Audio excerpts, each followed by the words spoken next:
Yeah, just a couple of caveats. I was doing consumer law and IP, but they're, sorry to people here, they're really boring. Blockchain's much more exciting. But I'm trying to sort of bring them together. For example, I'm just finishing some work on smart contracts and consumers about dispute resolution. I've just done a thing in the conversation about what blockchain can teach us about IP. Basically, IP doesn't work, and things like that. So the thing I'm doing on legal regulation of cryptocurrencies, it's still coming. I have told the government what should happen. Basically, New Zealand's got to issue its own central bank issue cryptocurrency, like most other countries in the world are looking at. So hopefully, fingers crossed, that actually does happen. I could spend 40 minutes just walking you through blockchain, but then we wouldn't get onto privacy. So this is a very sort of high level thing about, I'm not going into technical details about blockchain, but you don't need to know about it. I mean, you don't need to know the highly specialized technical details. You hop in your car, you couldn't fix your car. You send an email, you don't know how that happens. It just works. That's what happens with blockchain. It's going to work. So the talk is blockchain's promise for privacy, or most of what you've heard is wrong. Okay? So there's so many myths. And in fact, some of the really dangerous people are people that were involved in blockchain or Bitcoin really early on, and they sort of think, oh yeah, I'm up to date, and then they've ignored it. And yes, you just got to basically ignore those people. I was at the Digital Nations conference on Monday and Tuesday last week, and no speaker, well, almost no speaker, didn't talk about blockchain. And in fact, they had the keynote speaker, who is a futurist from South Africa, come, and he did his Museum of the Future. And the bit of technology that he chose was blockchain. It wasn't the internet, it wasn't the smartphone. You know, so yeah, so it's not just me that's like this. So very quickly, what I'll be doing, I'll go on. Okay, so what is the definition of a blockchain? Well, this is quite a few words. I'll go through it and give you a simpler explanation of it. So first of all, it's a database that's so secure that it is public. Now, this goes against everything we're told, because if you want your information to be safe, you guard it and don't let anyone else come near it. But here you go, well, everyone can see it. You know, that's, whoa, that's weird. But with a normal database, you can go back and make changes to it. And so there are, people that have paid a lot of money, computer forensic scientists, to come along to see whether some changes have been made. With a blockchain, you can't make those changes by yourself.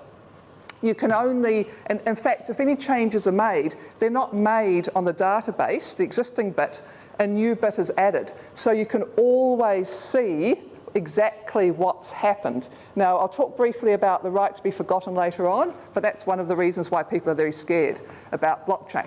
So it's basically write only. And you can't go back and make changes. And so how do we do this? How are you going to have this thing that's public, but we don't want just anyone making a change? So if someone's got, lucky them, 1,000 Bitcoin, if they do have, they wouldn't be sitting here. They don't want someone else to go and spend it. So what happens here with this ledger, or a database, is you imagine that every single one of you have a copy of that ledger. And if I want to send, say, 0.008 of a Bitcoin to Gahan, then I put that transaction, I say I want to send it, and it will go and check every single ledger in this room to see whether I own that 0.008 of a Bitcoin.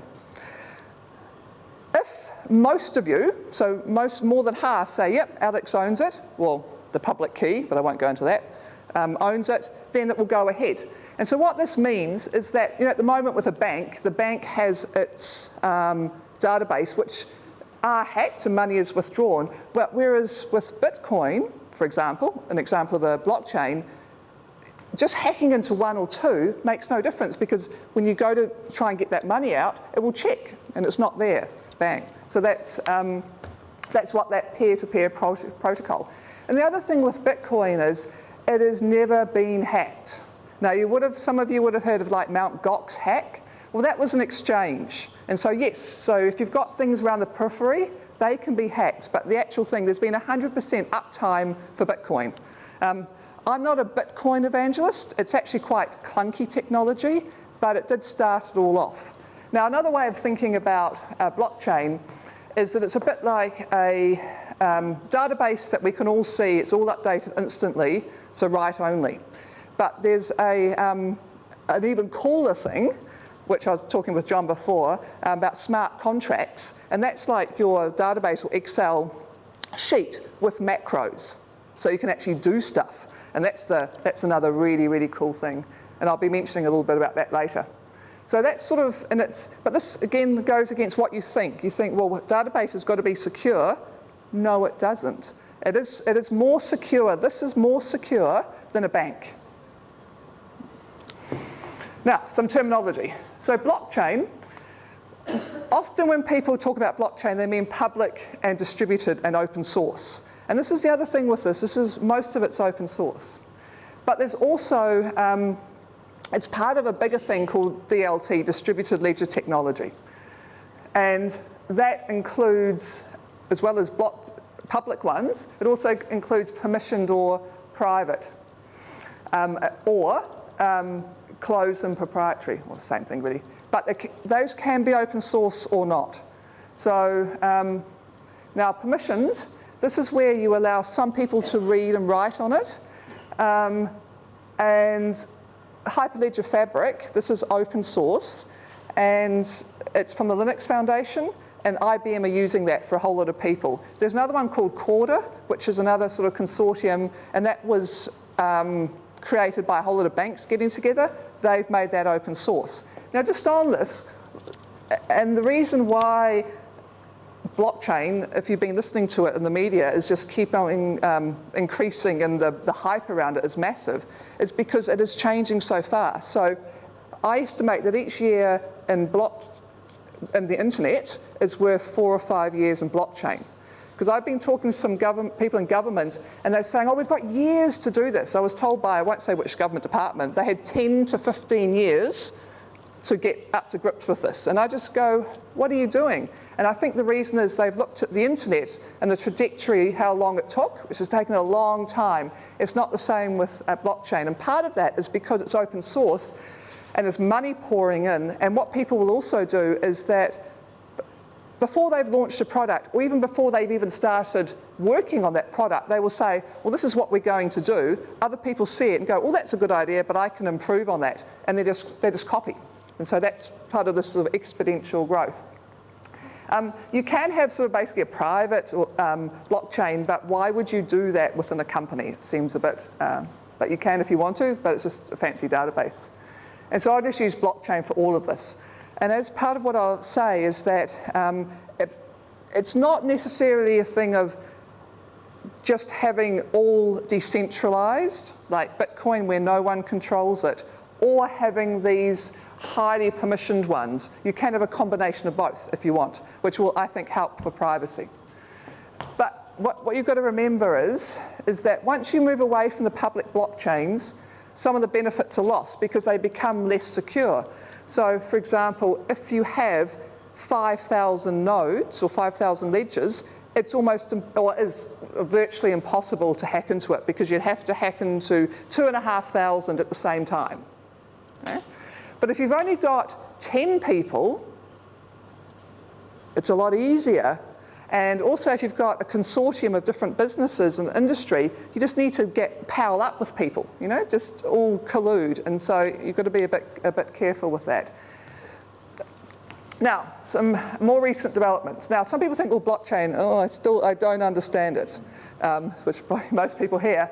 Well, yeah, if you don't understand that, then this blockchain is boring now.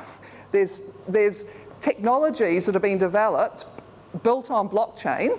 Well, they've taken them as a starting point, and just radical. So, for example, IOTA is to do with an Internet of Things.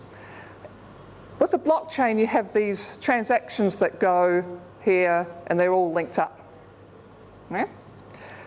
But that's good and bad. But if you've got an Internet of Things, you don't want a device connected the whole time to a blockchain, and you can't run a whole blockchain because it's just massive to do it. So what this is a tangle, and everything's sort of cross-reference, and it's stronger. If you go to attack it, it makes the whole thing stronger. And also, one of the sort of fears about some of the blockchains is the energy. So you've all heard about Bitcoin using more energy than Ireland type of thing. Well, yeah, it is using energy, but again, people are solving that. So, for example, some blockchains use what we call proof of stake. So you stake or put a whole lot of coins in an area and then you can't use them, they're tied up and you get to verify. With IOTA, with that, is that every time you want to send a transaction through, you've got to validate 2 others. So it's a very cool thing. Hashgraph, I won't even go into that. There's R-Chain.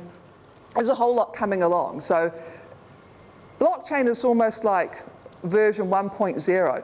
Right? There's better things coming along.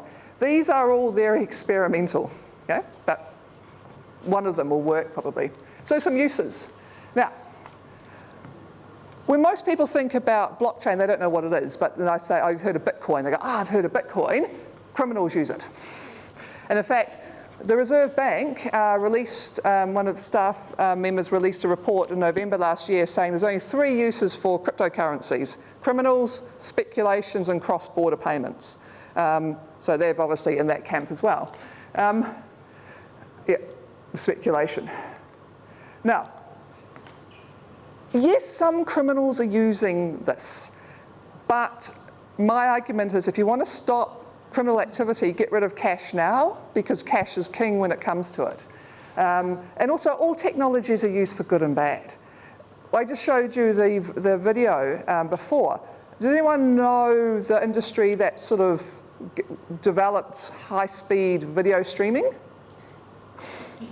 Pornography, yes. Okay, so yeah. Okay, so yeah, we've all reaped the benefits of those people. And like fire, we wouldn't be here if we didn't have fire. You know, so the first person that did fire, oh no, we can't have fire. You might burn down my hut. You know, we'd still be in huts.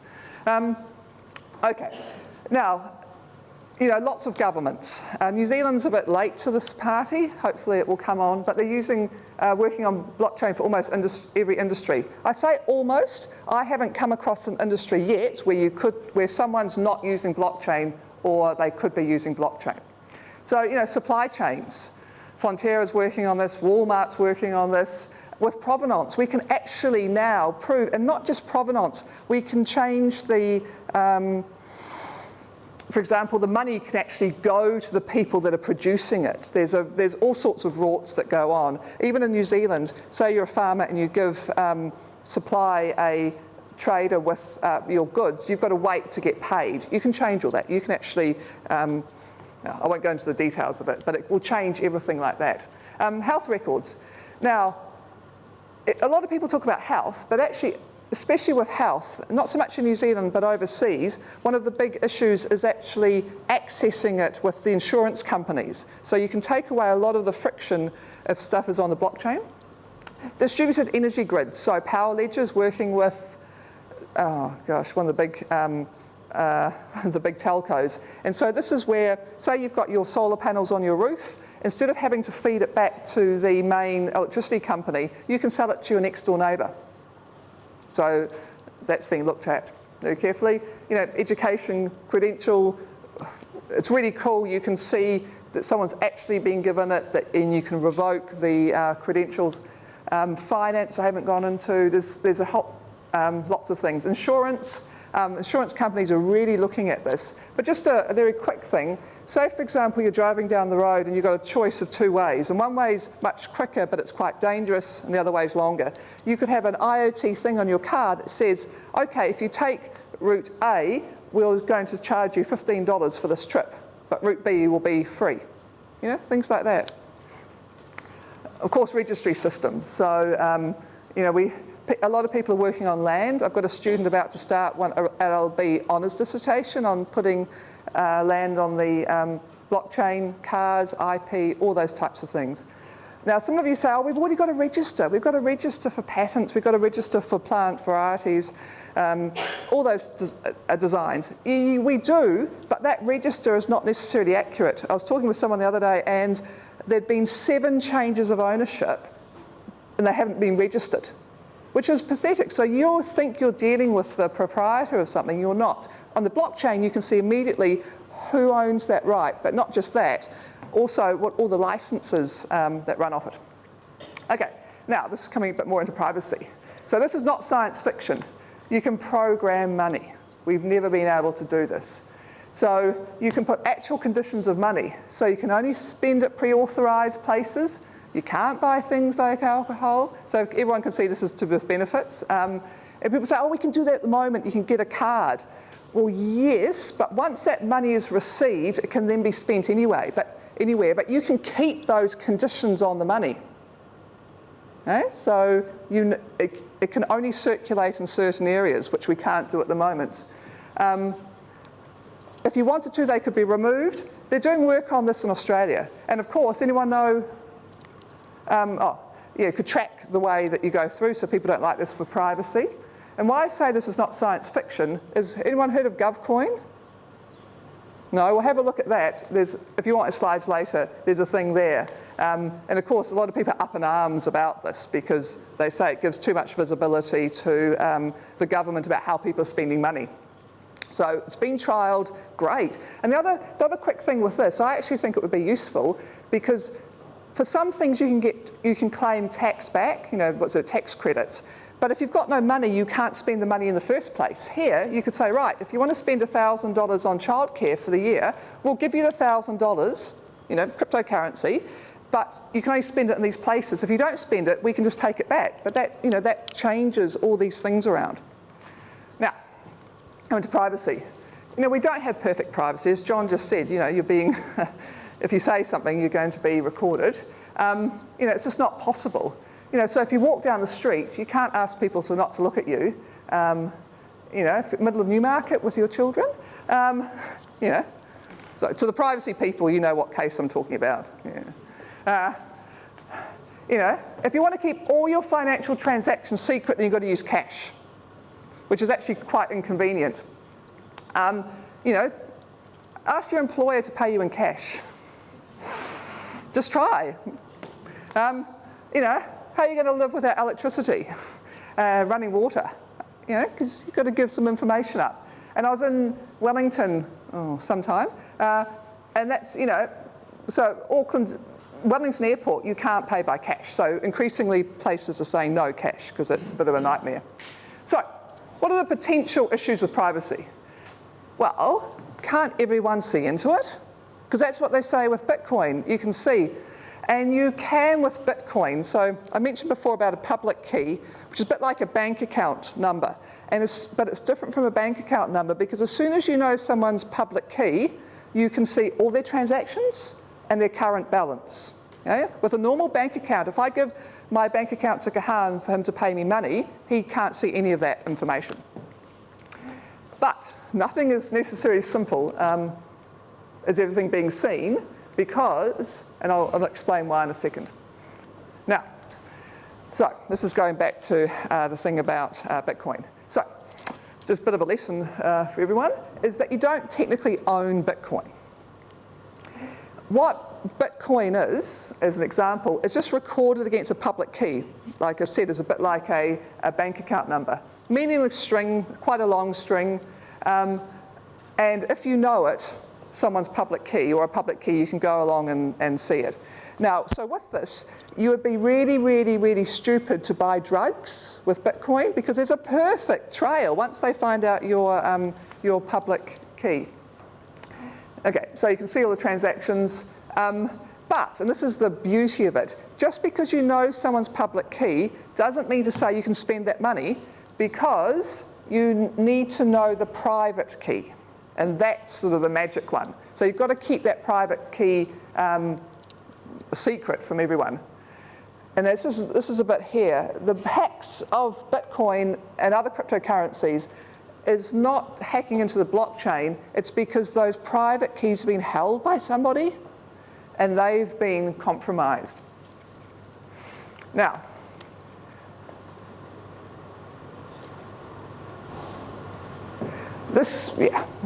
if you do know their public key, you might be able to work it out. This is a thing I said before about buying drugs. This wasn't about buying drugs, but it was about the Silk Road, and some FBI agents were on the take, and they were extorting money, and they got found out eventually. Now, saying all that, technology moves on, and so what you can do is get these wallets, and a wallet is basically a computer program. You can have one on your phone. quite easily, which generate a new public key each time you use it. So you can have more anonymity with Bitcoin than you used to. So, which actually is a good idea. So say, for example, this doesn't happen. I've actually asked the university if I could be paid in cryptocurrency, and they laugh at me. I don't know why. But say you're being paid in Bitcoin or Ethereum, Ether, which is another one. If you then pay your landlord in that cryptocurrency, if you're using the same public key all the time, your landlord can tell in 2 seconds what you're being paid. And so if you get a pay increase, your landlord can go, oh, I'll raise the thing. So that's a reason why you don't want everyone to know what you've got. So technology is fixing some of these privacy issues. And there's a really good podcast if anyone wants to hear later about how the federal prosecutor found these people from the FBI people that were on the take. So some other ways of protecting privacy. Now this is really cool, ZK snarks. So what these are called is zero knowledge proof. So this is a bit of technology, is that it's very strong encryption. You will know that a transaction took place, but you cannot tell who it was between and what it was about. So you know something happened, but you don't know what it was or who it was for. So this is basically complete privacy. So this is where law enforcement should get worried, okay? Because they can't see into it. And so that's used in Monero and Zcash. It can be implemented into other ones as well, and that's what we call privacy coins. But I've just told you before, there are reasons why you don't want people to see what you're getting.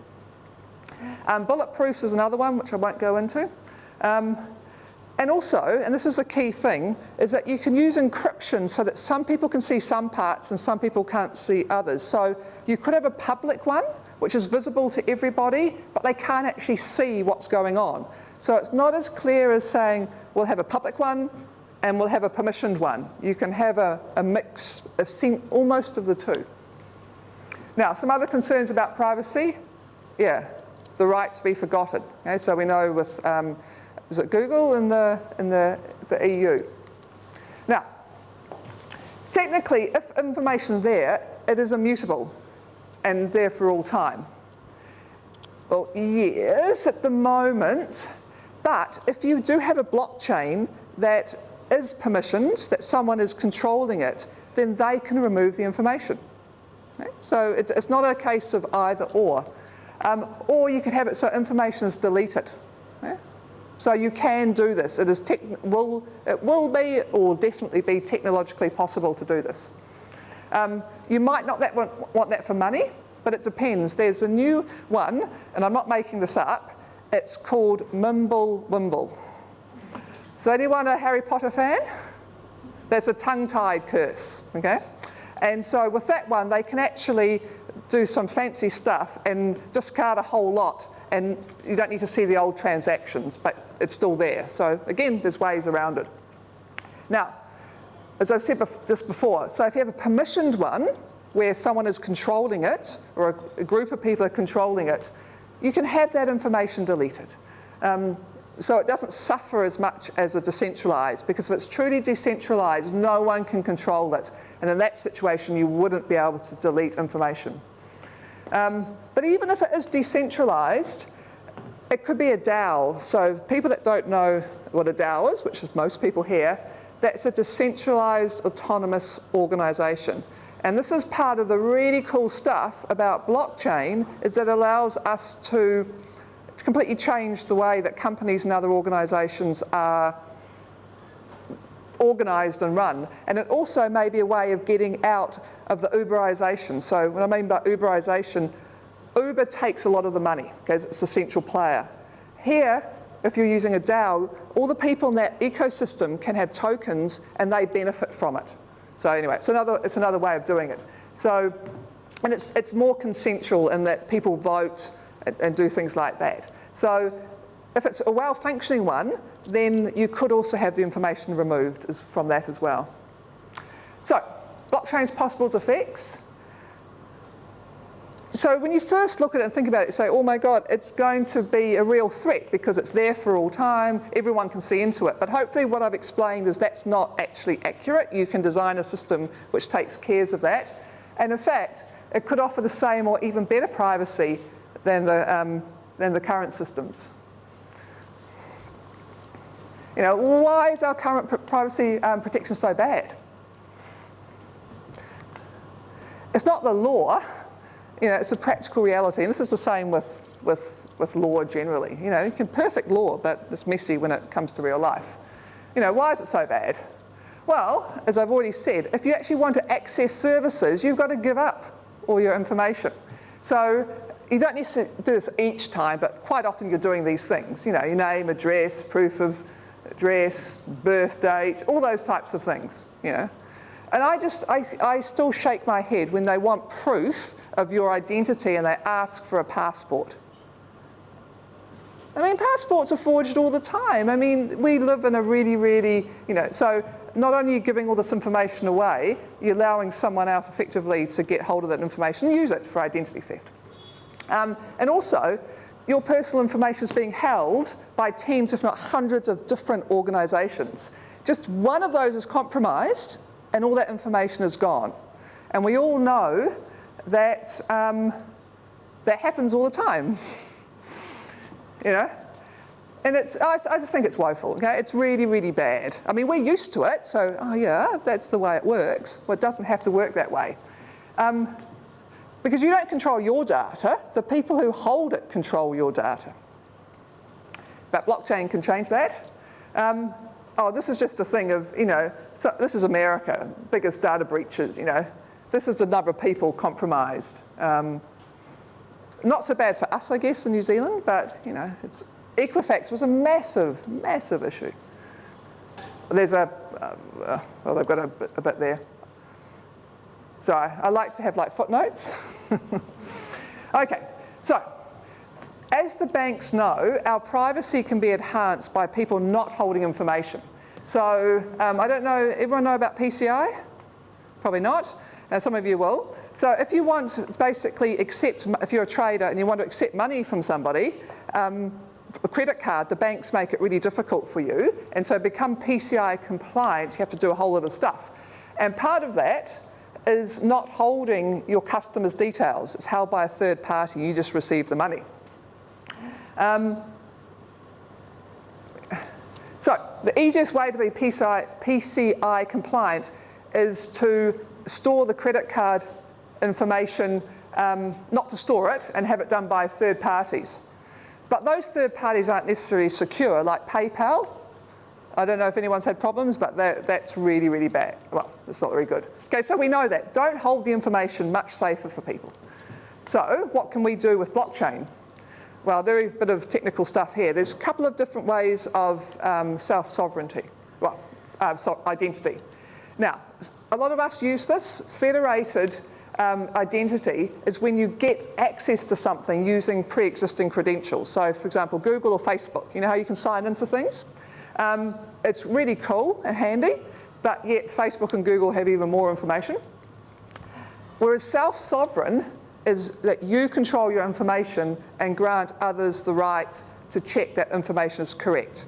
Now, this is a fundamental shift from what we've had at the moment. So I'll try and go a bit slower here. Now, so for example, at the moment, if you go in to get ID'd for alcohol, I don't have to be ID'd, you have to show them your passport or your driver's license, and that contains a whole lot of information that you may not want them to know, like your actual date of birth. Whereas if you use what we call self-sovereign, you hold the information, you get a request from the person, is this person over 18 or not? And the answer is either yes or no. They don't need to know your date of birth. They don't need to know your sex. They don't need to know anything like that. Okay? So does that sound good? I think it sounds good. So you don't need to hand over your driver's license or passport. Yeah? It's all gone. But, this is what people say, but if you've got all this information being held in one place, that's the honeypot, everyone will attack it. Yeah? No? But that's bureau, that's sort of caught in the current paradigm. Because that's talking about centralised, which a lot of this is to get rid of the centralised organisations. Actually, just on that, before I go on, I'm not not saying that all organisations are going to go at all. There's going to be them, but even big centralised organisations know that there's other organisations they want to get rid of. So very quickly, in New Zealand, we all sort of fly in New Zealand, but all the airlines, while they sell some tickets direct to people, quite often they're done by a third party called GDS, and GDS is making tens of billions of dollars. They made, I think it was 2013, they made more money than what the airlines were making in profit. So it's a huge prize. And what Air New Zealand is doing is working with Winding Tree for a blockchain solution where you don't need that intermediary. So this is a big company trying to use blockchain to remove other intermediaries. Okay, now what you can do is have each person and only that person holding that information. So how does that work? So a civic, which is a blockchain application, the information is hashed. So what hashed means is it's essentially recorded on your particular device, and it's encrypted. And so you've got it. So the request is coming into you. And now if your phone is compromised, then only your information is compromised, not hundreds of millions of other people. This is actually operating now. So if you go and look at, I think it's civic.com, you can actually see it being used. Now, identity is like the magic bullet for a lot of this. And I was talking with someone in government last week, and it's like so much could happen if we had this. But I know that people are worried about the privacy angle. But as I'm trying to say here, our privacy is not very well secured at the moment. In fact, it's really, really bad. So I think that maybe moving to this might be better than our current, not very good system. Now, the law, in fact, might be the obstacle here to actually protecting privacy, which is often the case. So I've got to hurry up, but most people know about this, the GDPR. Blockchains don't really work very well with the GDPR. I won't go into reasons why. Why does this apply to us? It's Europe. Well, yeah, but if you're a New Zealand business that handles personal data for EU residents, then you've got to comply with it. There are potential workarounds, but many of the benefits will be lost, and they lessen the protection. And there's a couple of good articles on that. So I don't know how that's going to be resolved. I really don't, but that is a potential problem. So a quick conclusion, blockchains can be used for good and bad. Okay? It's not a good or bad technology. Does have the ability to dramatically aid privacy rather than undermine it, depending on what side of the ledger you're looking at. And the thing is, we can do things we couldn't do before. That's sort of the key thing. So it's not trying to use blockchain to make our existing processes more efficient, which is a lot of people trying to do. It's actually changing it. So hopefully what I've shown you is part of that. So instead of someone else holding your information, that you are the one that holds it.